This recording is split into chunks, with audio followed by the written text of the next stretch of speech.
Hello, everybody. Thank you very much to the Middle Eastern Studies Institute. I am Shirine Saad, Assistant Professor of the Practice at the Brown Arts Institute. Before I begin today's session, I would like to describe myself for those of us who cannot see. I am a Middle Eastern person wearing a white top and a golden necklace. I am here in Providence, Rhode Island, on College Hill, which is on the traditional, ancestral, and ceded homelands of the Narragansett peoples, who are the traditional stewards of this land, who have endured and continue to endure a painful history of violence and forced removal. We also recognize that Brown University has profited from its complicated historical connection to slavery and enslaved peoples who helped build our campus. We honor all of these ancestors and their multiple ways of knowing. And today we are here to honor also our ancestors from the Arab world and our multiple ways of knowing. And I'm thrilled to welcome the Lebanese poet, Zeina Hashem Beck, zooming in at a very early hour from California. Welcome, Zeina.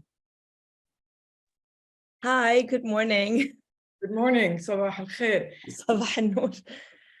So you don't need an introduction, but I will quickly introduce you. You are a Lebanese poet from Tripoli, Trablus, now living in California. Your work has appeared in The Nation, The New York Times, Poetry, and The Atlantic, among others. Your most recent poetry collection, O, was named Best Book 2022 by LitHub and the New York Public Library. You invented the Duet, a poetic form in which Arabic and English exist independently and in conversation with each other. You are host of the Arabic language poetry podcast, Maqsouda. This summer, a love poem anthology by Anglophone poets of Arab heritage, We Call to the Eye and the Night, co-edited with the Palestinian-American poet Hala Alian, our dear friend, will be published by Percy Book. It will feature almost 100 poets from the community. Mabruk, Zeina, and welcome. Thank you. Allah barik fiki. Thanks. Thank you for having me. It's such a pleasure. And we all love poetry, so we thought we could begin our session here by hearing some of your poems. Sure. I'm going to be reading from a fresh book. This is not my reading copy because my dog literally ate my reading copy. It's like half eaten. It's terrible. Dog likes poetry too, yeah. She literally ate the book. So, so I'm going to start with the poem that actually, this collection was for a long time called Ode to the Afternoon. That was the working title before I just kind of got rid of all the other letters and just kept the O. So I feel that this poem kind of prompted, if you will, the voice of this collection or the directions in which it will go, even before I knew it. Like that was the poem. Ode to the Afternoon. My friend tells me she's been running in the cemetery in the afternoon. She calls it just a garden, really. First, I am afraid, and then I am afraid. Everything is cemetery and garden. My late uncle's flower shop, my daughter learning to fold a paper into a boat, sea salt, marriage, dawn, old French music, this vertical line digging deeper into my forehead each morning, that bicycle in the city tied to a street post with flowers and a note to the girl who wrote it. When I was a little girl, I wanted to bury the afternoon when longing was long and my parents slept and slept. I stood in the corridor and repeated, ay, ay, ay, ay, ay, until I flickered in and out of myself. Some days I even threatened to fling my body from the balcony until my brother, with such calm, looked at me, dangling from the railing, my head thrown backward, and explained, "You don't own your soul. It belongs to God. Only He can decide." I stood in the corridor, I stood on the balcony, I stood in the desolate afternoon and repeated, because what is repetition if not a question? The way Mom every day, with her hairdryer, with her grocery list, with her buying this shawl and that, is asking, what have I done? What have I done? The book says, we will see clearly when the drunkenness of death descends. My uncle saw a man and a woman standing by his hospital window and asked his wife who they were. My uncle with his prayer beads, with his cigarette, my father with his prayer beads, with his cigarette, gestured to the driver, taking my uncle to his grave to circle back and pass by his flower shop. My father with his few words said, one last time, so he. By he, my father meant both his brother and himself. My uncle taught me to sing, que sera, sera. He said, say it, what will be, will be. I still dread the afternoon and still ask, will I be pretty? Will I be missed? And I still haven't been to his grave, but have driven past his flower shop again and again and again. The way on the night he died, I drove beneath bridges and saw him on each one and waved. I'm going to read a bilingual one now. So there are some poems in this collection, as you mentioned, Shirine, that are called duets. And the idea of the duet is that if you only know Arabic, you have a poem in Arabic, excuse me. If you only know English, you've got a poem in English. And if you're bilingual, you kind of go across the page reading them simultaneously, and hopefully a third poem opens up in this conversation between the two languages.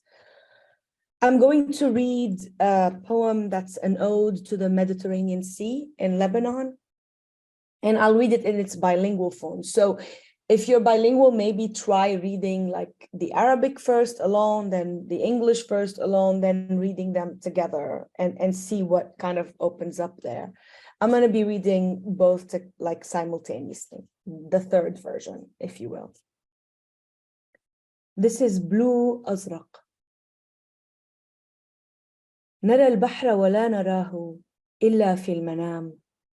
A patch, a glimpse among the antennas أو من بين الأشرطة على الأسطح.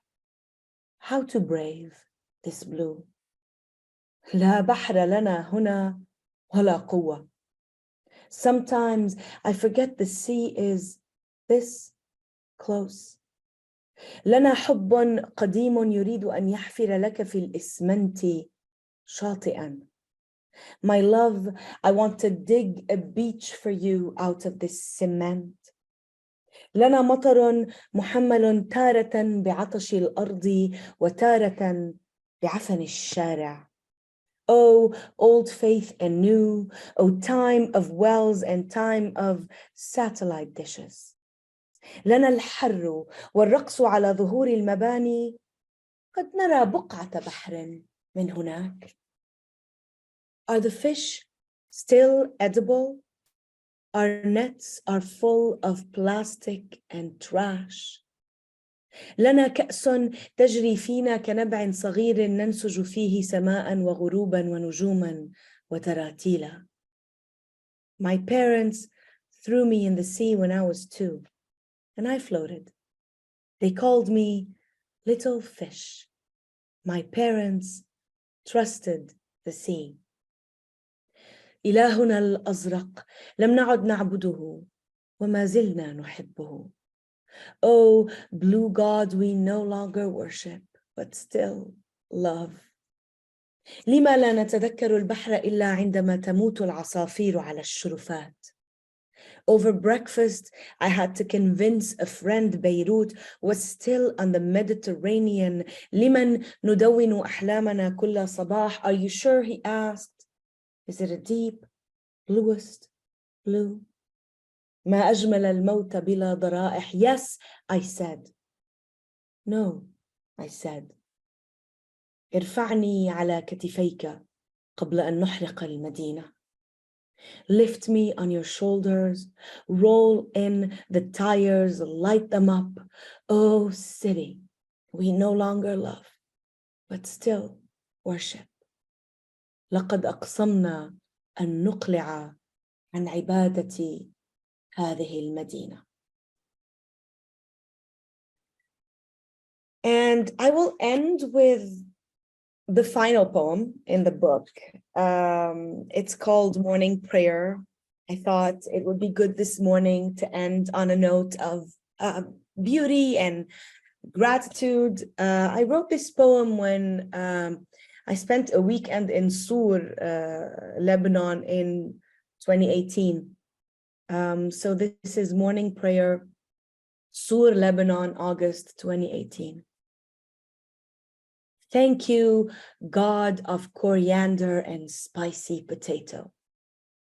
Thank you, peeling wooden rails. Thank you, God of sea foam. Thank you, red buoy bobbing on the water's surface. Thank you, rock island in the distance. Thank you, statue of Our Lady of the Seas.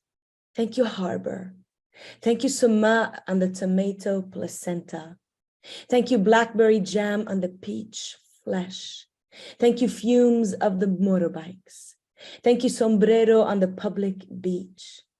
Thank you, newborn baby in the balcony of your mother's arms. Thank you, fat man with the big cross tanning on the plastic chair. Thank you, drenched clothes of the clotheslines. Thank you, flip-flop girl shouting curses in the alley. Thank you, Mary of the small glass shrine. Thank you, seagulls. Thank you, horizon. You are the goddess. Thank you, cigarette butts. Thank you, broken ship wheel on the seaweed stairs. Thank you, full-lipped cashier. Thank you, God of silicone and hyaluronic acid. Thank you, God of the sun. Thank you, God of the bed sheets. Thank you, supermarket doorway grandma with the braided hair. Thank you, girl behind the phone camera, searching for the God angle of your friend's face. Thank you, hairs of my husband's beard. Thank you, dough of my hips. Thank you, old flag in the wind. I hello you too. Thank you, songs of the colors on the walls, on the doors, on the shutters. Thank you, waves with your ceaseless shh, shh. Thank you, stones of the fortress. What have you seen? What have you seen?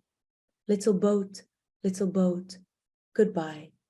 Little world, I love you. Thank you. Thank you so much, Zeina. This feels so healing and purifying in so many ways this morning. Thank you. It's such a way to process the sort of collective trauma and grief we've been going through as not only Lebanese, but throughout the region as we continue to witness upheaval and all sorts of chaos and disruption to our daily lives. So perhaps we could start by talking about this idea of healing and finding sort of a space of solace through writing poetry and sharing poetry. Yeah. You know, I'm always asking myself this question, whether poetry heals. I'm not sure. I'm not sure it heals. I'm not sure I could, you know, I'm not sure I can heal or even want to heal. I think part of me maybe doesn't want to heal. It doesn't mean that I walk around always like an open wound, but I think I hold on to my grief. We hold on to our griefs as well, and we get used to them in a certain way. But poetry is certainly saves in a way. It saves. It certainly saves me personally. It allows me to process, it allows me to ask difficult questions that I don't know how to ask in another way. You know, some people sing, some people cook, some people run. I write poetry. This is how, you know, I process all the trauma, the grief, the longing, but also, of course, the joy and all the love around me. So definitely poetry has saved me in a certain way, but I'm not sure it can heal me, and I'm not even sure I want to heal on a certain level. Thank you. That's very wonderful. It's cathartic in so many ways, and yet I feel that sometimes we feel helpless in the world we're living in, especially coming from Trablus and Beirut and living in exile and looking back at our homeland from afar. There's this feeling of helplessness, despair. Yeah.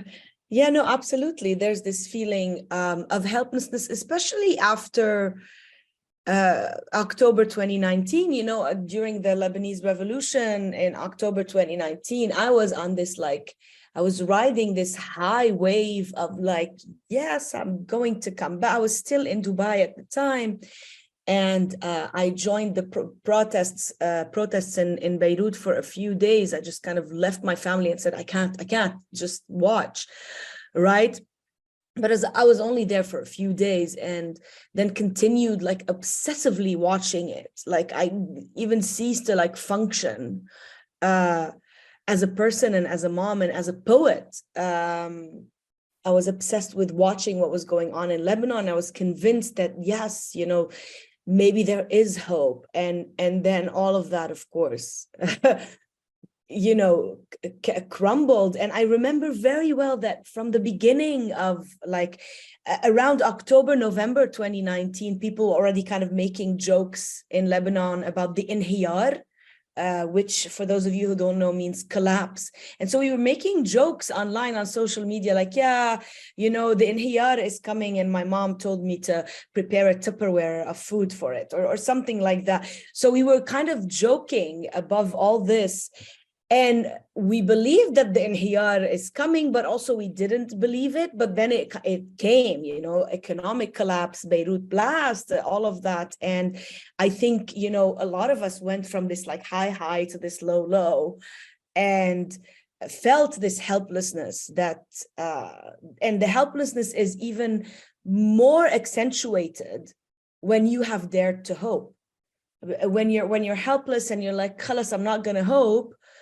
It's fine. It's kind of this constant, right? But then when you dare to hope, then the helplessness hits you again, and it hits you harder, I feel.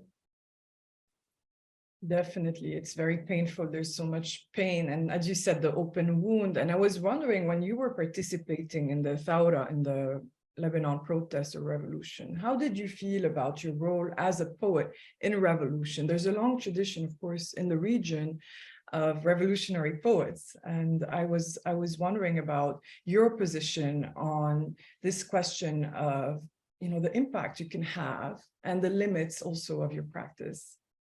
I wasn't thinking at all as a poet. I think during that time, even so I only went for 3 days, and so I don't consider that I really participated, right? I'm not like the others who are like being tear gassed and closing roads and all of that. And I went during the like kind of calmer, I guess, period in early November. But throughout, I wasn't thinking at all about poetry. And that was one of the things that I was shocked. I was shocked at myself that I could not think of poems. I could not think of poems. I did not want to think of poems. And I really didn't want to turn this moment into a poem at all. I wasn't interested in this. I was instead writing daily kind of journaling daily. So I turned to prose, oddly enough, which is not what I've ever done. I never turned to prose usually. And I think that what happened in Lebanon from October 2019 up until now has made me somehow turn to prose. I don't know why, maybe because prose is like a place where I can ask different questions and maybe not turn anything into a cathartic moment, but kind of leave it there, you know? So I wasn't thinking of myself at all as a poet. And I didn't want to write poetry about what was happening. And the one poem about the Lebanese revolution in which is called Revolution Song, was solicited from me by the person who ended up filming me doing it. The video is on YouTube. Muhammad Tabbara. He saw me at an event in Dubai, and he's Lebanese, and he had also been going back and forth and obsessing. And he said, please write a poem and I want to film you. And I said, you know, I'm not sure I can. And a year later we filmed, after the collapse had happened. So it took some time, but I was kind of prompted to write this poem. I think if he hadn't asked me to write it, I would not have written it. Definitely. I was thinking when you said about prose and poetry of Etel Adnan, of course, who wrote the Arab Apocalypse, which really reflected these sort of chaos, violence, and broken up realities that the country was going through during the Civil War. And Etel Adnan said again and again that in her writing and in her poetry and her prose, that's where she really conveyed this trauma and violence, whereas in her paintings, they were always very they had this serenity, they had these beautiful Mediterranean colors, they had, you know, the sea, the sun, the sky. And it's interesting to see how artists sort of channel different spaces for different ways of processing. And I see that in your work as well, both, as you said, the gratitude, the joy, the lyricism, the love of nature, the celebration of our colors and scents and everyday rituals. And on the other hand, there's also the rage, the anger, and as we said, the grief and the trauma. So perhaps you could tell me about the sort of dance between the two. First of all, I mean, I'm happy you mentioned Etel Adnan.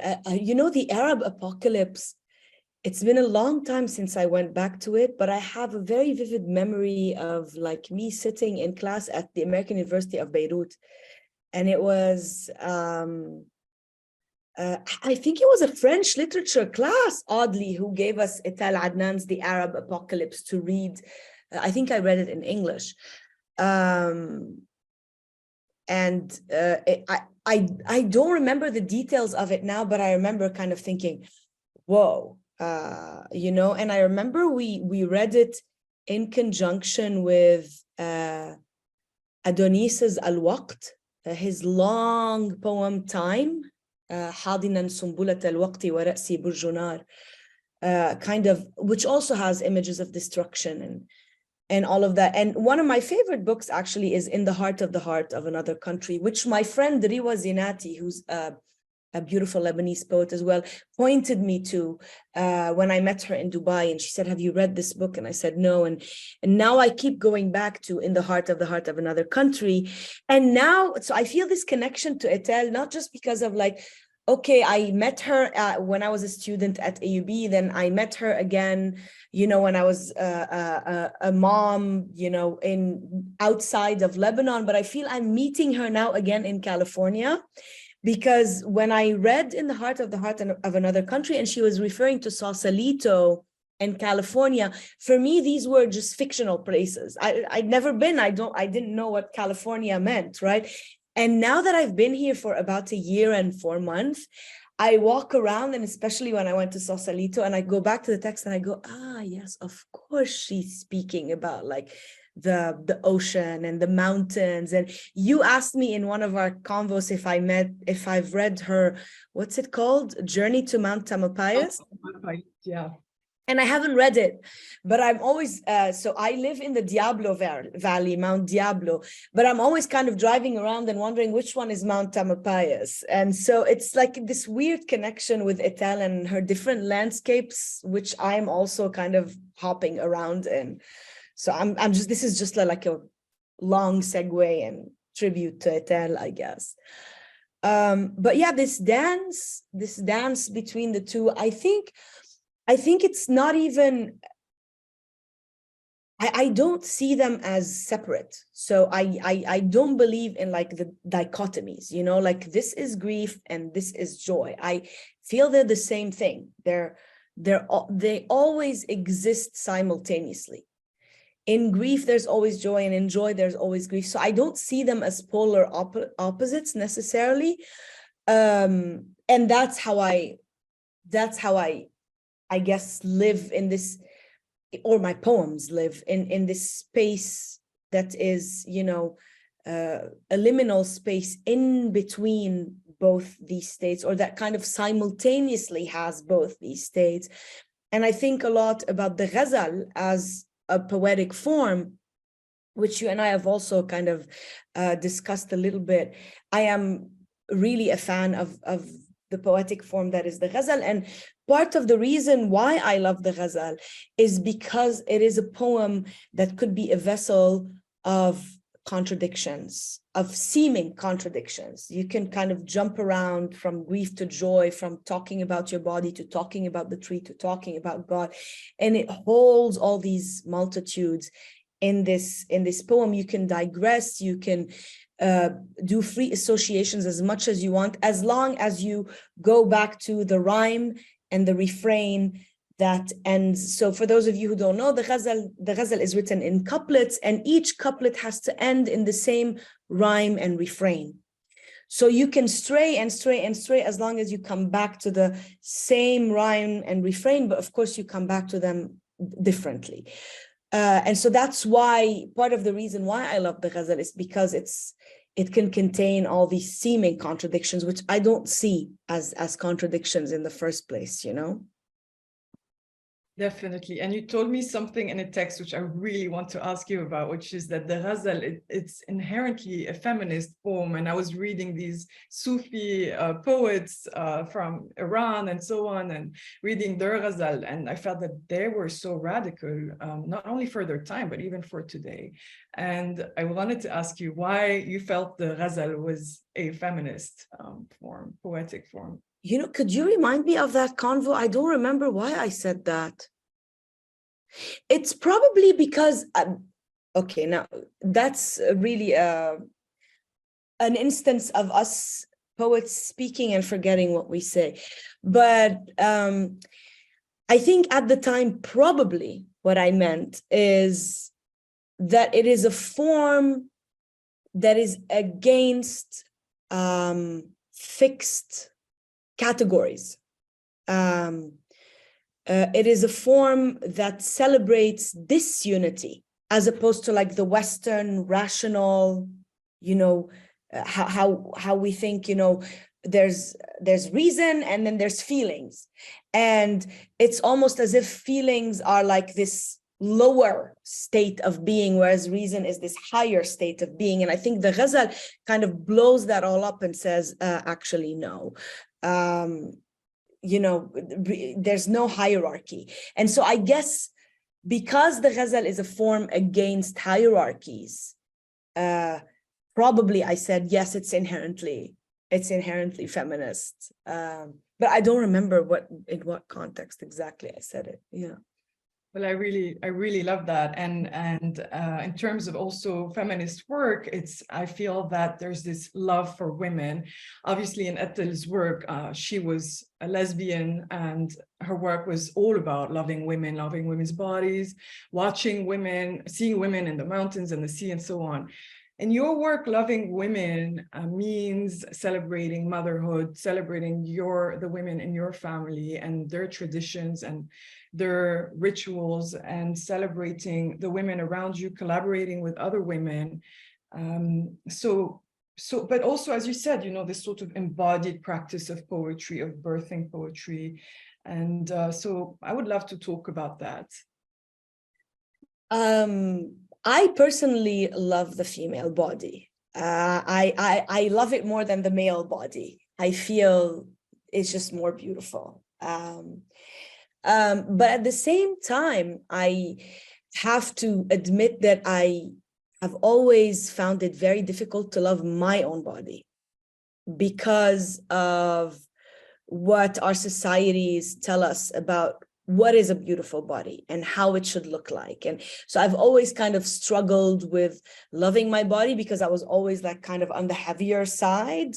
And people in Lebanon, as you probably know, not everyone, but there's a good chunk of people who like to comment on how, oh, you've lost weight, oh, you've gained weight. And even though you've just met them, you haven't seen them in 5 years, and they always comment on your weight. And so I think I've struggled all my life to love my body. And a part of O is attempting to love the female body in general and my body in particular. And I have this long poem within this book called Ghazal Ode for My Body. And it's about that. It's about this kind of conflicted relationship I have with my body.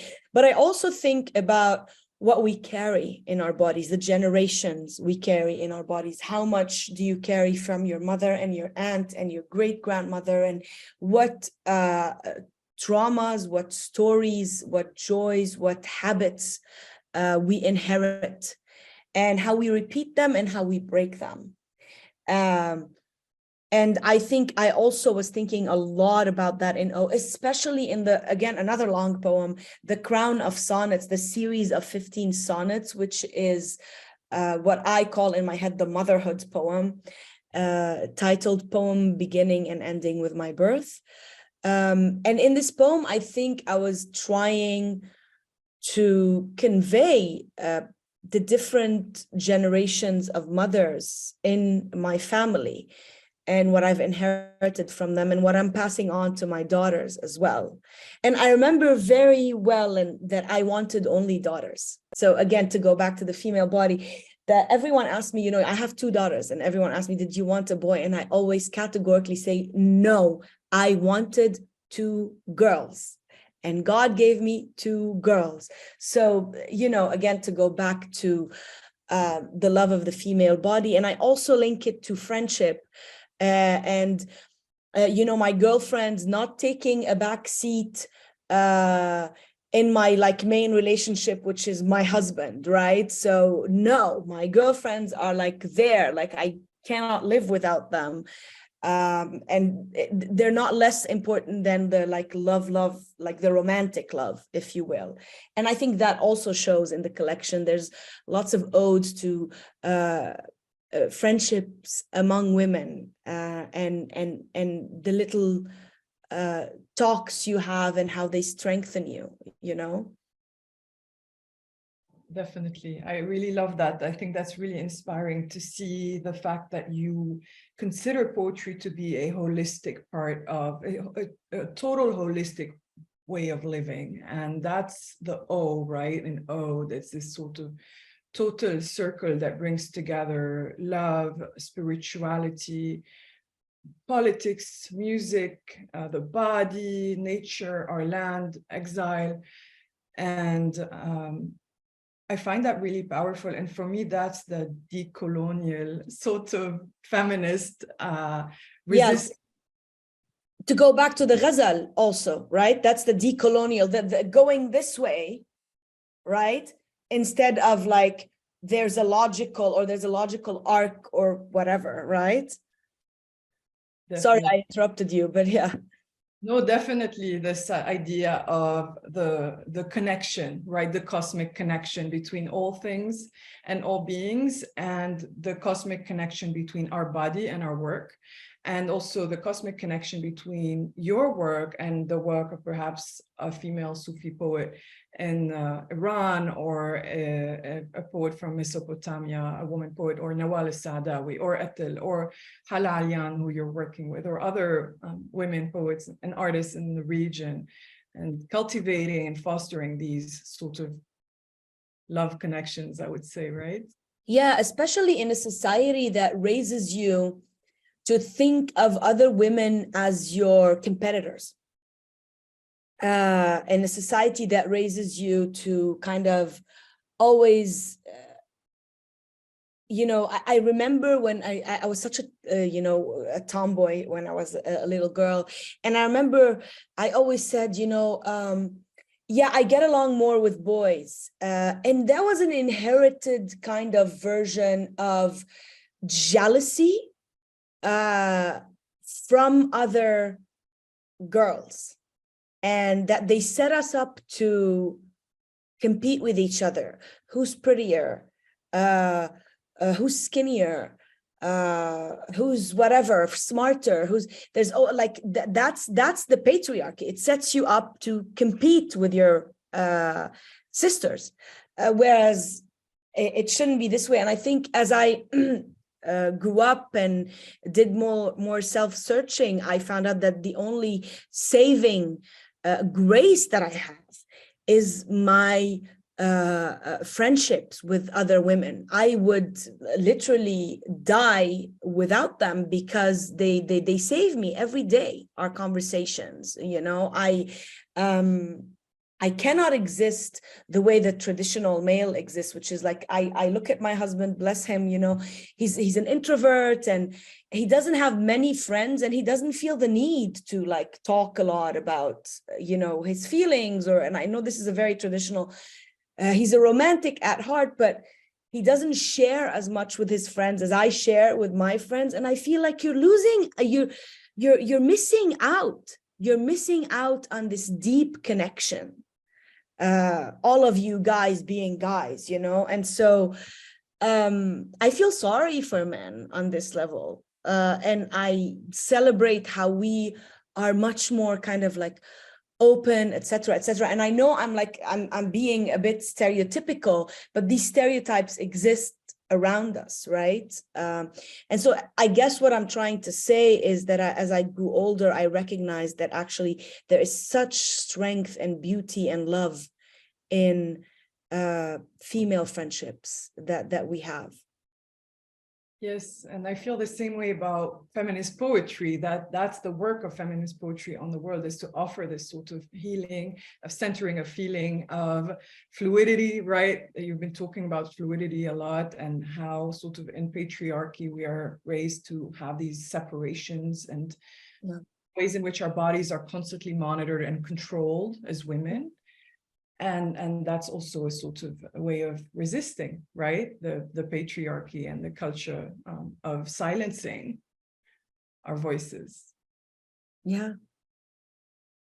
And silencing also, and separating us from each other, right? From the community, sort of breaking up solidarities and not allowing us to resist and do our work because we're sort of completely erased in so many ways. Or isolated, right? So, yeah, absolutely. Okay, so I have to say that when I saw, I immediately thought of orgasms. I know you said, so am I the only one? And you're not the only one. You're not the only one. I remember it's so weird because I didn't think of orgasm. It's so weird. I didn't think of orgasms until my friends pointed it out. My female friends, again, pointed it out. So I remember when I had first kind of, announced that was coming out, I had signed the contract with Penguin and I said, yeah, my next book, it's called blah, blah, blah. And my friend, Palestinian filmmaker, Hind Shufani, I think maybe you know her, she looked at me, we were in Dubai back then, and she's like, Zeina, people are going to look at it and think about orgasms, right? Of course she would say that. Of course she would say that, right? And I'm like, no, I wasn't necessarily thinking, but okay, they can't think, like, that's cool with me, excellent. I love orgasms. But I wasn't necessarily, it's so weird that I didn't think of it. I was thinking the lyric I was thinking the circularity, fluidity that you're talking about. I was thinking it's the vowel in so many themes in the book, like joy, God, body, mother, ode, love. This is what I was thinking. And then my other friend in Dubai, Layla, called me and she said, there is a book called that was published a long time ago. And it's about like this kind of sexual BDSM, whatever. And I'm like, no, I didn't know. And she's like, yeah, it's very famous. And I'm like, okay, whatever. People can think, I mean, sexuality is also in O, and definitely orgasms. Yes. So it's so weird. I didn't think of it until my friends pointed it out. And actually, one of the people who interviewed me, I think, Ya Allah, what's her name? The family name is Jawad. For the New Arab, she interviewed me. And she said, oh, I thought of orgasms, and I thought a lot of these poems are kind of orgasmic in the sense of that they offer release. So I'm glad. And the liberation of the body, the liberation. Yeah. And the sort of liberation also from trauma and angst and so on, sort of a elemental, primary, sense of pleasure that also comes from reading poetry, right? That's wonderful. And speaking of pleasure, yesterday I went to a place here called Aleppo Suite. So it's run by Syrians, and I love going there because it's like an Arabic, tea salon. They were playing Fairuz, and I thought about you immediately because these were songs of exile. And I know that O was kind of conceived as a musical composition as well. And I thought about Fairuz's voice and what she meant to all of us, especially when we moved, right? When we started living in exile, and how she collectively spoke to us, and how she collectively spoke of this lost homeland, right? This longing for the homeland, this melancholy, the nostalgia. Yeah. And then you also talked about Kulthum and Abdul Halim, and I would love to hear more about the dance between music and writing poems and reading poems as well. Poetry is music, like for sure. That's why it's different from prose. It's musical, and it's so funny because as a little girl in my mom's car, whenever I heard Fairuz, I used to say, change the channel. She sounds like a cat. I don't like her. I was like 10 years old or 9 years old, and I didn't like Fairuz's voice. And I came, of course, to appreciate it later on, etc., etc. But I have to say, generally, I'm more of like an Kulthum person. I just adore Kulthum. And the ode to Abdul Halim and Fairuz and Kulthum and Sabah are actually part of my earlier work in the book Louder Than Hearts, where there was a whole section about Arabic music and Arabic song. And I feel that they mean a lot to me, and not just the tarab artists, not just like the serious Arabic music, whatever, but also like the hishik bishik, the pop culture, the really, trashy music, the bad Arabic music. I love it. I love it all. And I feel like if you give me English music, I dance, okay, but it's completely different in Arabic. The minute I hear Arabic music, I'm like, I start, and so I feel I have this deep connection to Arabic music. It's like literally in my body and in my bones, and that it has to somehow come out in poetry. I feel it animates me in like so many different ways. That's beautiful. I love Asmahan as well. I used to love Kulthum more, and then I discovered Asmahan, and that became my obsession. Yeah, she's also beautiful. I still prefer Kulthum, but yeah, I mean, we could. There are like what do you call them? Yani groups. Yani we can, but they're all great, honestly. Incredible. I would like to open it up for questions. Anybody in the audience would like to ask a question, you can drop it in the chat and we can read it out loud and have a discussion. So welcome to ask any questions you would like. And meanwhile, I guess Zeina and I can continue chatting unless something comes up in the chat. I'm just going to give it a minute.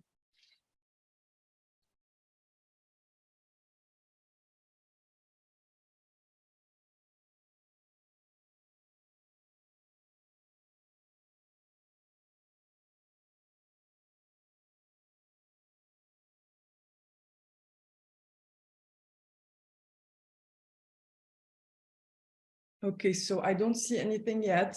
So I wanted to really ask you about exile and the long tradition of poets in exile and exile poetry from the region.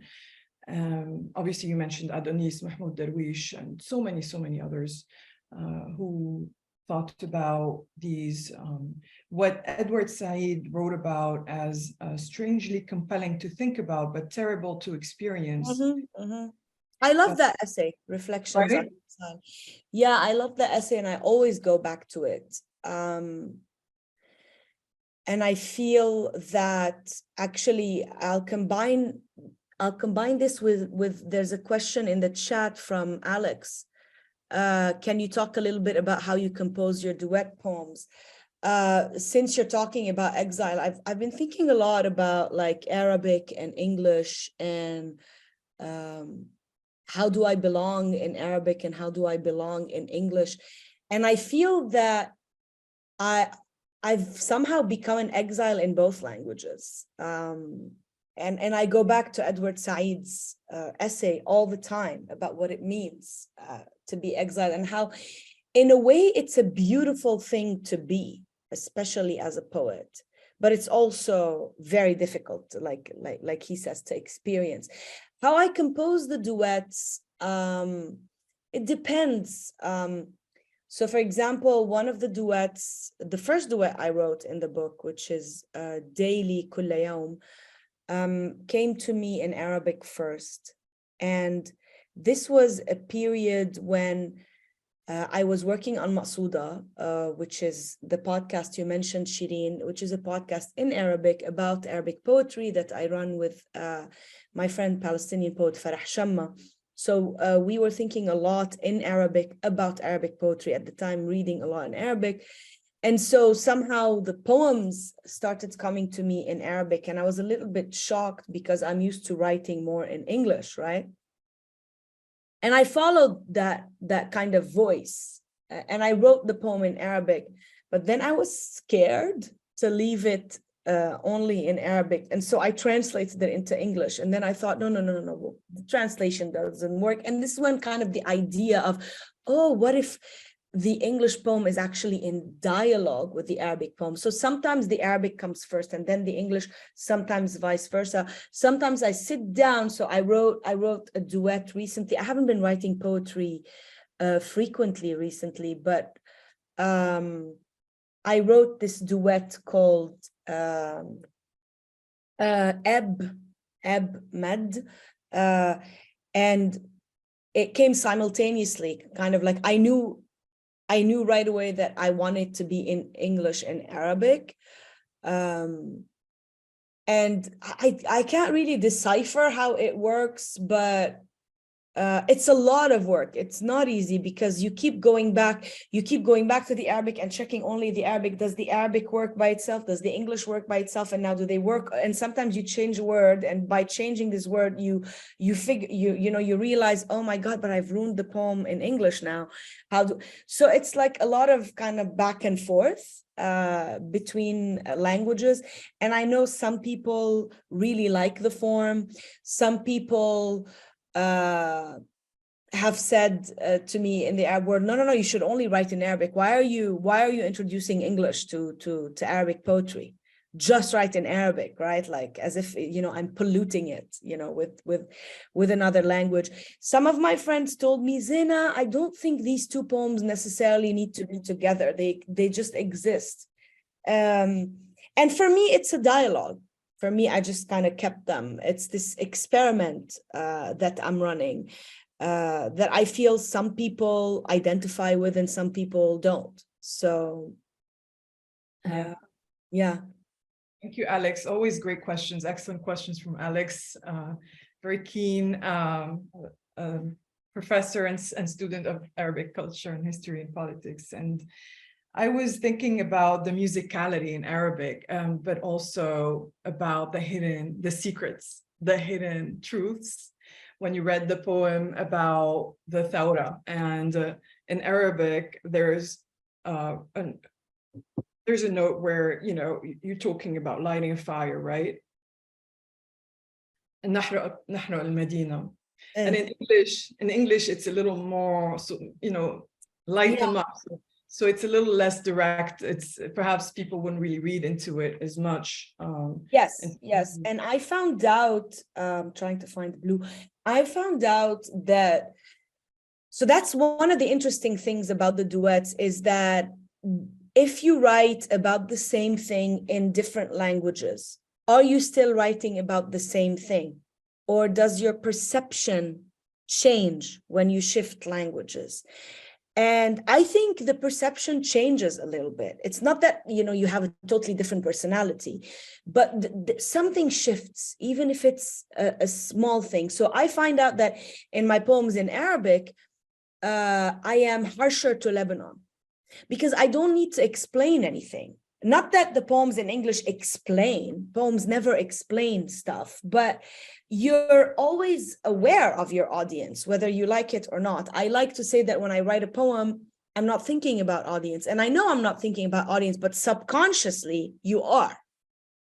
And so when you're writing in English, you are subconsciously having this kind of Anglophone audience in mind. When you're writing in Arabic, it's completely different. You don't have to explain yourself. And so you can be harsher. It's almost as if if there is nostalgia in English, it completely disappears in Arabic because you're there, you're in the middle of it, right? And so, yes, in English, it's, oh, city we no longer love, but still worship. لقد أقسمنا أن نقلع عن عبادة هذه المدينة. So basically, in English, you're still worshiping the city, but in Arabic, you've kind of sworn off worshiping. You don't want to worship it anymore. You're done with it, So it's kind of harsher. And it plays, the duets play differently in different poems. So for example, in Dear White Critic, the duet. Just going to ask you about Dear White Critic. It's great you bring it up because it's harsh. Yeah, so in Dear White Critic, the English is addressed to the white critic, whereas the Arabic is just addressed to a friend. So the Dear White Critic doesn't even exist in Arabic. Why would the Dear White Critic exist in Arabic anyways? Do you know? So there's that. Another duet like Ya Allah شو اسمه غربة, I think, leaving, ode to leaving غربة. I think the English is a conversation between friends at like kind of texting from airports, whereas the Arabic is when they were together in Beirut, like that. It's in the past in Beirut where the friends were physically together, but not apart. So, you can play around in those, within that space a lot, yeah. Different layers of knowledge, different layers of communication and language. Would you like to read Dear White Critic? Because I feel like it's a great way to sort of loop the loop on all the themes. Sure, I'll read it. That's one of the poems where I was like, should I include it? Should it even exist? Or should I just like not bother with Dear White Critic? Do you know, like part of me wanted to like not include it in O, because I didn't want the white critic to even exist in O in any ways, even as a resistance to the critic, But then I thought, well, it was a moment in time and I wrote it and I'm just gonna keep it there. But that's the only poem, So I was obviously pissed off when I wrote it. Dear White Critic, رفيقي في الرحيل. If I told you I do not choose to write about war and the children, would you believe me? مللت القرع على أبواب الإمبراطوريات. I am tired of knocking on the doors of empires. If I told you these words are not in English, would you believe me? لم أدرك أني كنت أقرع حتى تكسرت عظام أصابعي. مللت فعدت وأكملت العبور, though and because it confuses the tongue. Let me repeat this. The flowers are ours. The flowers are ours. The flowers are ours. وتأكدت أن القلب عضلة واللغة عضلة. لما كل هذا الاندهاش أمام مرونتنا إذن؟ ولما الركود؟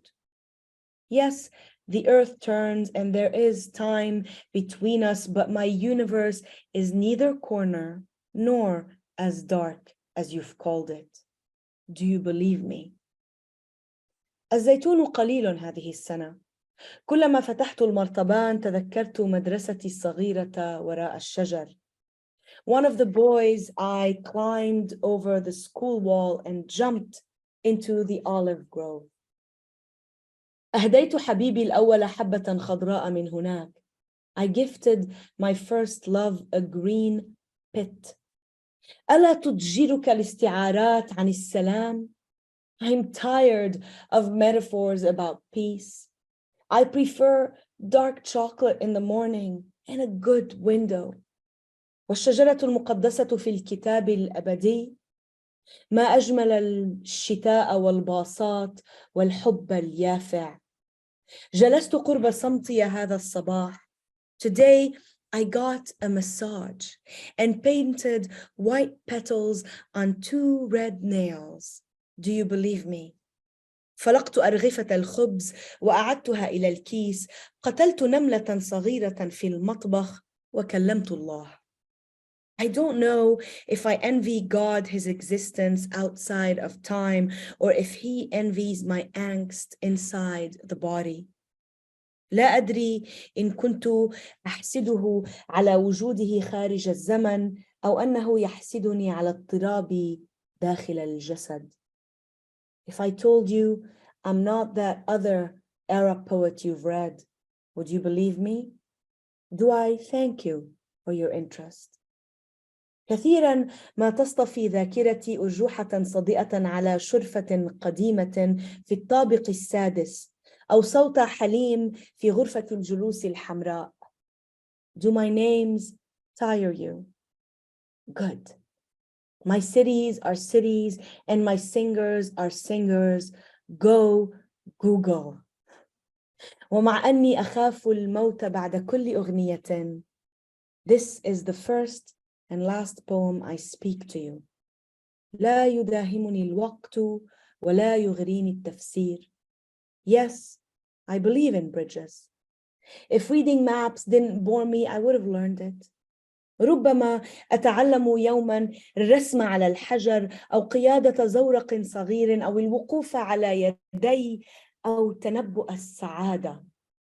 Sometimes I read the horoscopes because I love my horns. ربما آخذ قيلولة تحت شمس المدينة. Goodbye now. سأودعك الآن. I banish you from these lines قبل أن يصل أصدقائي ونرفع نخبة هذا المساء. Thank you so much for joining us, Ms. Zeina. This has been a really wonderful conversation. I really enjoyed it. I appreciate your generosity. And we will see you. Thank you for having me. Thank you, everybody at the Brown Middle East Studies.